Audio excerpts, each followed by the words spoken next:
2022 के सारे फिगर्स सामने आए हैं, जिसके मुताबिक इंडिया ने पूरे वर्ल्ड को बीट कर दिया है डिजिटल पेमेंट्स में, डिजिटल ट्रांजैक्शंस में। अगर अमाउंट की बात की जाए तो 89.5 मिलियन की डिजिटल ट्रांजैक्शंस हुई है इंडिया में। ये पूरे साल का जो डेटा सामने आया है उससे ये पता चला है कि पूरी दुनिया को बीट कर दिया है डिजिटल पेमेंट्स में। तो इस वक्त हम बात कर रहे हैं उस डिजिटल इंडिया की जिसने सबको पीछे छोड़ दिया है, जिसमें चाइना भी है और भी तमाम कंट्रीज़ हैं दुनिया के। देखें, हमारा कल जो है वो बजट बोला गया। बजट के अंदर क्या हुआ है आपको पता है? बजट के अंदर क्या हुआ? सिर्फ और सिर्फ इन्होंने तनख्वाहें बढ़ाई हैं। 35,000 तनख्वाह कर दी है आम जो थर्टी है। फाइव उसके परसेंट अलावा जी, और उसके अलावा जो सरकारी मुलाजिम उनकी तनख्वाहें बढ़ा दी हैं। पैसा हमारे पास है कुछ नहीं, सिर्फ और सिर्फ ये है कि इन्होंने वक्ती तौर पर इनको पता कि 4-5 महीने तक जो इलेक्शन आ रहे हैं उस वजह से अवाम को इन्होंने कोई पॉलिसी नहीं हमारी, ये होता है ना। नमस्कार दोस्तों, प्यारा भारत वन में आपका स्वागत है। दोस्तों, ऑनलाइन और डिजिटल पेमेंट के मामले में भारत की बादशाहत पहले स्थान पर बरकरार है। इसमें ब्राज़ील और चीन दूसरे और तीसरे स्थान पर हैं। दोस्तों, कई देशों का कुल डिजिटल पेमेंट भारत से कहीं पीछे है। दोस्तों, माई गवर्नमेंट इंडिया के आंकड़ों के मुताबिक भारत ने 89.5 मिलियन डिजिटल ट्रांजैक्शन साल 2022 में किए।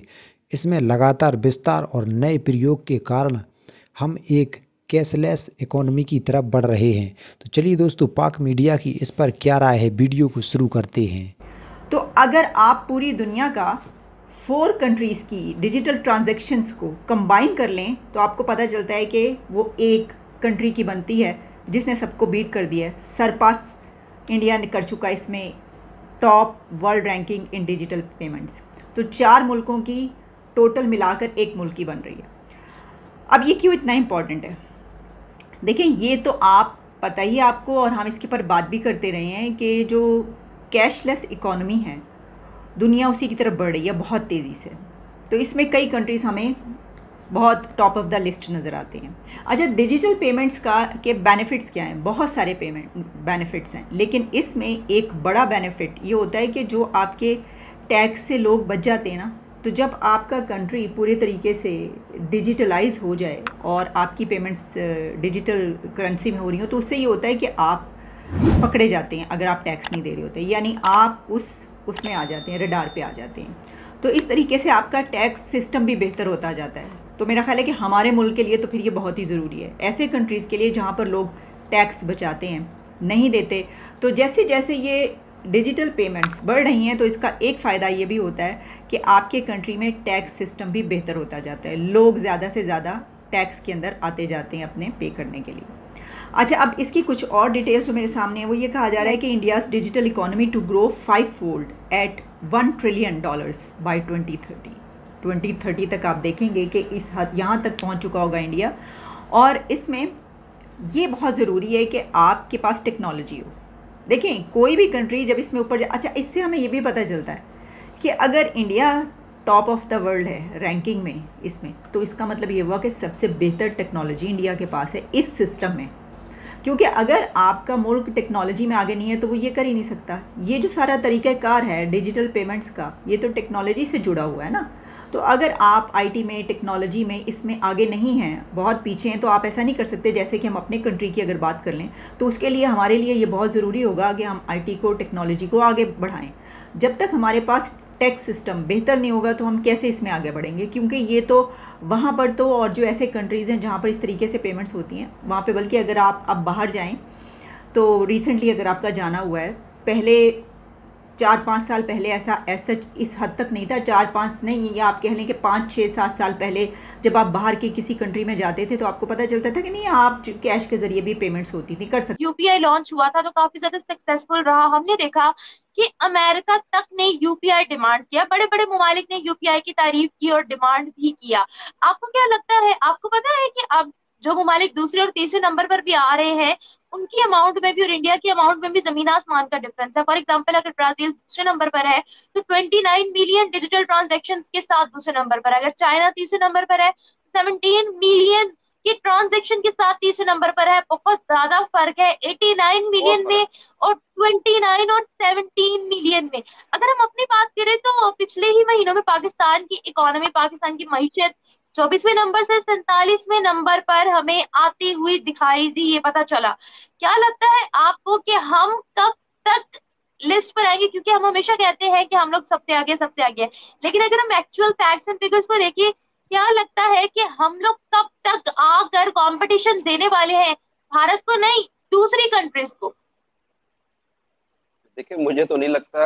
हम अब इंडिया की अगर बात करते हैं, इंडिया की मिसाल देते हैं, तो इंडिया तो अब देखें, इंडिया तो जापान को टक्कर दे रहा है, इंडिया तो चाइना को, अमेरिका को टक्कर दे रहा है। तो हम, अगर हमें बात करनी है तो हमें बात करनी चाहिए अब अफगानिस्तान के बारे में, कि वो अफगानिस्तान भी देखें हमसे कि आगे है। 22 साल। जी। सुपर अफगानिस्तान पावर 22 उन्होंने भी साल बना जंग में लिया। रहा है। जी।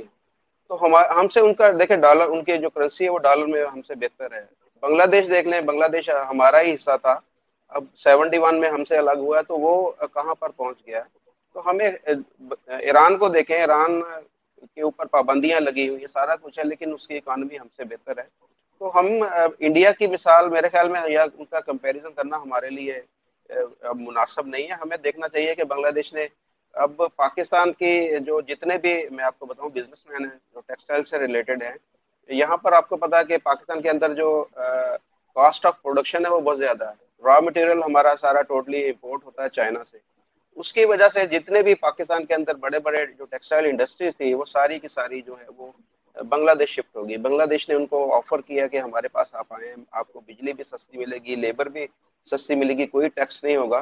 तो टोटली पाकिस्तान के जितने बड़े बड़े इन्वेस्टर थे वो यहाँ से निकलकर बांग्लादेश शिफ्ट हो गए। तो ये हमारे लिए एक सोचने की बात है कि हम तो, मेरा नहीं ख्याल कि अगले को 20-50 साल भी हम मेहनत इस तरीके से, अभी तो मेहनत कर ही नहीं रहे। अभी तो जो हमारी गवर्नमेंट है वो सिर्फ प्लान कर रही है कि किस तरीके से हमने अवाम को थोड़ा बहुत रिलीफ देके इनसे वोट लेना है।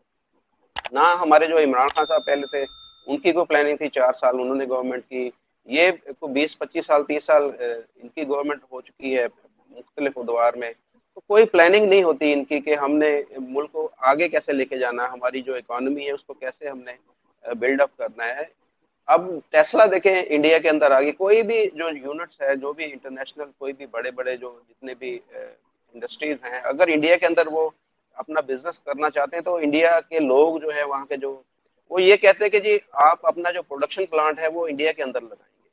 जबकि पाकिस्तान के अंदर कोई पूछता ही नहीं। यहाँ पर अगर कोई, पहले तो कोई आता ही नहीं इन्वेस्टर बड़ा, लेकिन अगर कोई आता भी है तो हम उससे ये नहीं कहते कि जो आप प्रोडक्शन प्लांट पाकिस्तान में लगाएं। हम ये कहते हैं कि ठीक है जी, आप जहाँ भी प्रोडक्शन प्लांट लगाएं, आप इंपोर्ट करें यहाँ पर, और हमें बताएं कि हमें आप क्या देंगे, हमें क्या, यानी वो पर्सनली पूछते हैं कि जी हमें क्या परसेंटेज मिलेगी।